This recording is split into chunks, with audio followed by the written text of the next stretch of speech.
আশার নামে এক লোক, যিনি হলো, উনি বলতেছে জিনাত লাইফস্টাইল, ওইটা আমার শুনো, উনি মালিক আর কি।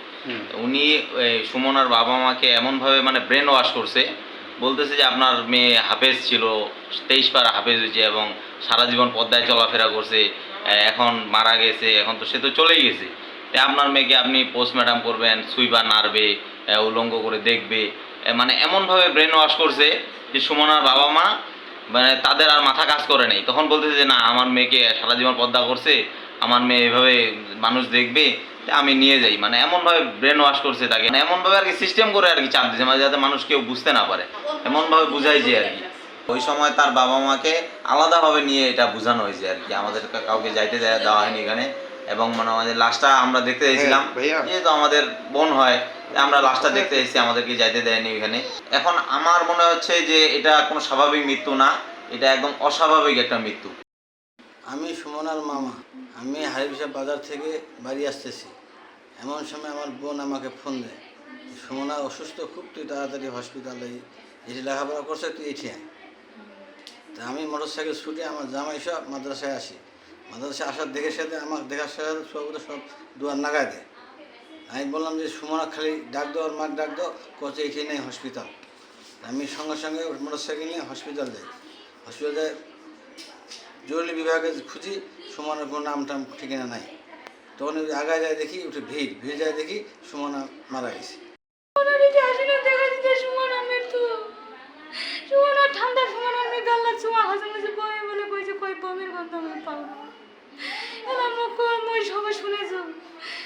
এই মেয়েটা যদি কত পদ্মা করেছে, কত নামাজ পড়েছে 7 বছর থেকে, এই মেয়েটা যদি এই মেয়েটা কী করে, যদি বেগানা পুরুষ দেখে, বেনামাঞ্জি যদি নাড়ে, ওকে যদি কাটাচিরা করে, সে তো হাফেজ নেই। শুনেন, অনেক মহিলা বলতেছে। তখন আমি কি করলাম, যে আমার একটা মেয়ে কত কষ্ট করে হাফেজ হয়েছে, অপর পুরুষকে না দেখায়, অপর পুরুষকে কাটাচিরা না করে, তা আমি কি করব? আমি এখান থেকে যেন বাচ্চাটা মৃত্যুর পর তো আর কোনো কিছু হিসাব থাকে না, আমি সুস্থ ছোঁয়াটা কি নিয়ে যাই সুস্থভাবে, যেহেতু মৃত্যুর ঘটনাটা দেখতে পারিনি, এই সুন্দর করে নিয়ে যায় যেন গোসল করে আমি যেন কী করেও পারি, যেন দাফন কাপড় করতে পারি।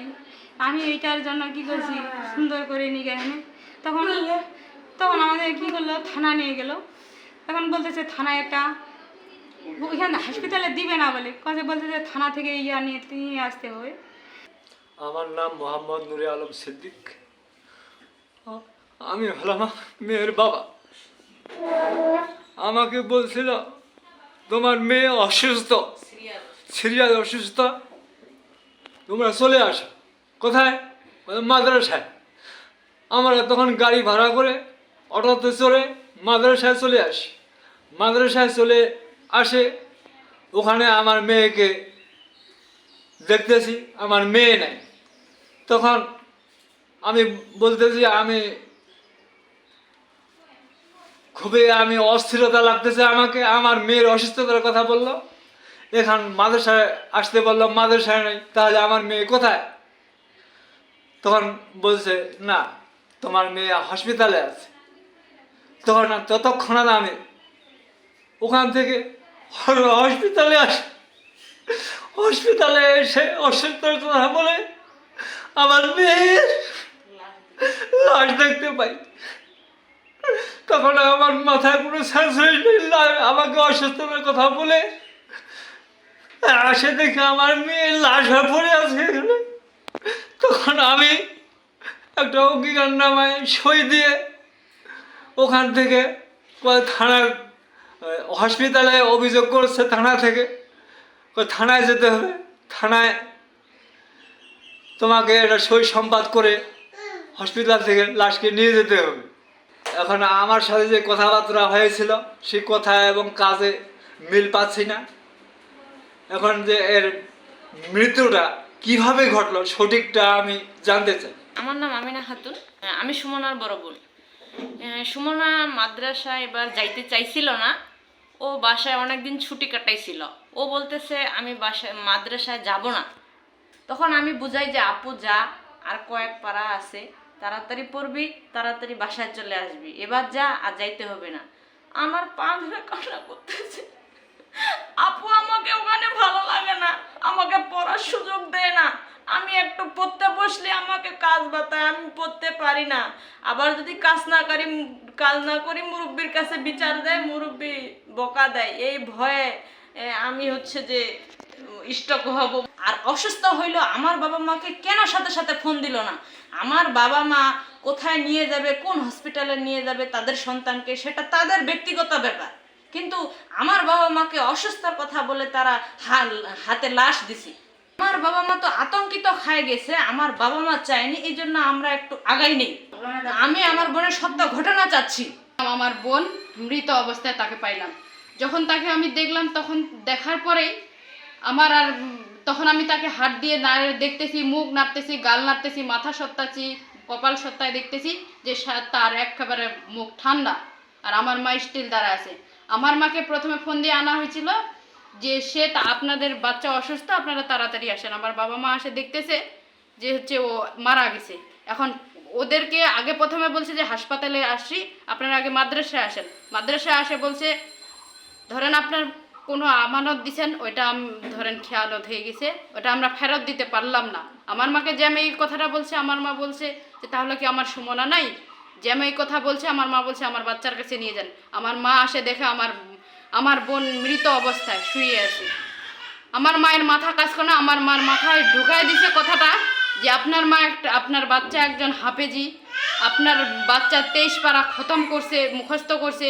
আপনার বাচ্চা যদি বডিটা অন্য দেখে যে হচ্ছে আপনার বাচ্চাটাকে হচ্ছে পোস্টমর্টম করা হবে, একটা বাবা মার মাথায় যদি এই কথাটা ঢুকানো হয়, ওই আমার বাবা মা তো সোজা সরল, তাহলে তো ওদের মাথা ঠিক থাকতে পারবে না।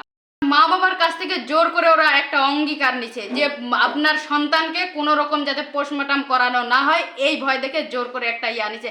আমার বাবা মা পরিস্থিতির ভয়ে আমার বাবা আমার মা সন্তানের আত্মমর্যাদার দিকে তাকায়, সন্তানের হবে না দেখেই আমার বাবা মা এইটা চায়নি। ওরা হচ্ছে এইটা মানে নিছে, ওরা অসহায়ের মতো মানে নিছে। কিন্তু ওখানে আমার অনেক করার ছিল, কিন্তু আমার বাবা মার মগজের ভিতরে এই কথাটা ঢুকাই দিছিল দেখে আমার বাবা মা আমার কথা অবধি পর্যন্ত শুনেনি। আমি এর বিচার চাই, অন্তত পক্ষে কেউ না চাইলে আমি চাই। আমি সারা রাত ঘুমাইতে পারিনি। আমি ইন্টারমিডিয়েট এইবার ফাইনাল পরীক্ষা দিব। আমি এর বিচার চাই। আমি পুরাটাই তদন্ত করে দেখছি এই মহিলা নিজে অসুস্থ হয়েছে। আমার বাবা মাকে, সে যদি অসুস্থ 2বার বমি করতেছিল, আমার বাবা মার আসতে সময় লাগে না, আধা ঘন্টাও সময় লাগে না। ফোনটা দেওয়ার সাথে সাথে আমার মা চলে আসে। সে যদি প্রথম থেকে অসুস্থ হইতো তা বলতে পারতো যে আমার মা যদি থাকতো যে মা ডাকটা ডাকতে পারছে, শুনতে পারছে, তাহলে মনটা শান্তি পেত যে না ওই আমার আমার মাকে ডাকছে, আমার বাবাকে ডাকছে। আমি সুমনার বোন, আমার নাম হচ্ছে জান্নাতুন ফেরদৌস জুলি শর্মা। আমি গোসল করাইছি, গোসল করার পর দেখি হাত বাঁকা, বাম হাতটা বাঁকা, আর গালে আঘাত, তারপরে মাথাও আঘাত হয়েছে। এইটাই আমি গোসল করার সময় দেখছি। আমি সব কিছু গোসল করছি। ও তো আমাদের মতোই ঠিক ছিল। পড়া দিল, পড়া দিয়ে আমরা খাইলাম, খাওয়া দাওয়া করলাম, করে হাঁটলাম, একটু হাঁটে তখন বললাম যে আমি তো গেলাম, এখন তো কালকে দেখা হবে। আসসালাম তুমি বললো তখন তুমি মানে যাওয়ার সময় কি সুস্থ দেখছিলে? হ্যাঁ। আমার নাম সোনাল আকিনা। হ্যাঁ, আমি মাদ্রাসার মহাতামিম পরিচালক। সুমনা এখানেই ছিল 7 বছর থেকে। মেয়েটা ভালো ছাত্রী ছিল, সব দিক দিয়ে ভালো ছিল, আদব পড়ালেখা সব দিক দিয়ে ভালো ছিল। সারাদিনও ভালো, কোনো দিনই পর্যন্ত আচ্ছা করে নাই যে আমাকে খারাপ লাগতেছে বা কোনো সমস্যা। একসঙ্গে ছিলাম। মাগরিবের সময় আমি নিজে রান্না করছি ওদেরকে খাওয়ার জন্য, সবাইকে নিয়ে রান্না করার পর মাগরিবের সময় বললাম যে বৃষ্টি হচ্ছে, তোমরা নামাজে দাঁড়াও, মাগরিবের নামাজ সালাতে আমি আদার আছি বলে আমি আসছি। 3 রাকাত নামাজ হয়নি, দৌড়ে একজন আসে বলতেছে 3বার বমি করছে, ও খুব খারাপ লাগতেছে। চট করে চিনি দিছে, চিনি খাইছে। খাওয়ার পরে আমি সালাম ফিরেছি কীভাবে আমি নিজে বলতে পারি না, ঝাড়ে দৌড় দিছি।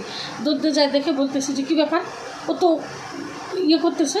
সঙ্গে সঙ্গে আমি বলছি এই মুহূর্তে রিক্সাটাকে 7টা 7-এর ঘটনা 13 আমরা হাসপাতালে গেলাম। এই যাই, তারপরে তো ওখানে দেখার পরে বলতেছে যে ওর গার্জেনকে, অভিভাবককে ডাকে। তখন বললো ফোন তো আমি যেমনি রিক্সা উঠাই দিছি, সঙ্গে সঙ্গে অসুস্থ থেকে ফোন দিয়ে দিছি, লিয়াকে ফোন দিয়ে দিছি যে তাড়াতাড়ি জানাই তো সুমনার আমাকে ফোন দাও, এরকম অসুস্থ আমরা হাসপাতালে ভর্তি করলাম। তারপরে তো এই যে গেলাম।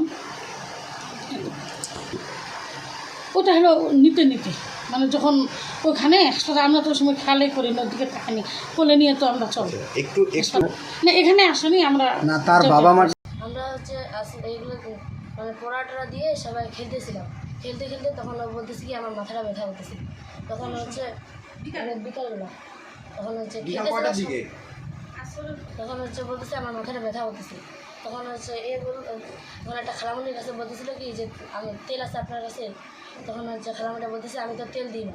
তখন একে বললো, তখন হচ্ছে একটা কদু তেল আছে ওটা মাথায় দিল, দিয়ে তখন হচ্ছে বললো আমি শুভ। তখন ওই পাশে রুমে শুয়ে তখন আমরা হচ্ছে ওর পায়ের মধ্যে তেল দিলাম, শরীরের মধ্যে তেল দিলাম, আর দিয়ে তখন হচ্ছে মাথার মধ্যে আবার তেল দিলাম, দিয়ে তখন চিনলাম। তখন হচ্ছে কথা বলতে বলতে তখন হচ্ছে অজ্ঞান হয়ে গেছে। আর তখন আপনি বমি কখন করলো? বমি করছে। কখন করলো বমি? অজ্ঞান তো হয়ে গেল, কিভাবে বমি করলো? এখানে অজ্ঞান হয়ে গেছে বললো, মানে মারা গেছে এখানে। যাইতে যেতে মারা গেছে। ভাত খেয়েছিলাম আর সব আর হচ্ছে এর কাছ থেকে হচ্ছে যেভাবে শিখাই দিচ্ছে ওইভাবে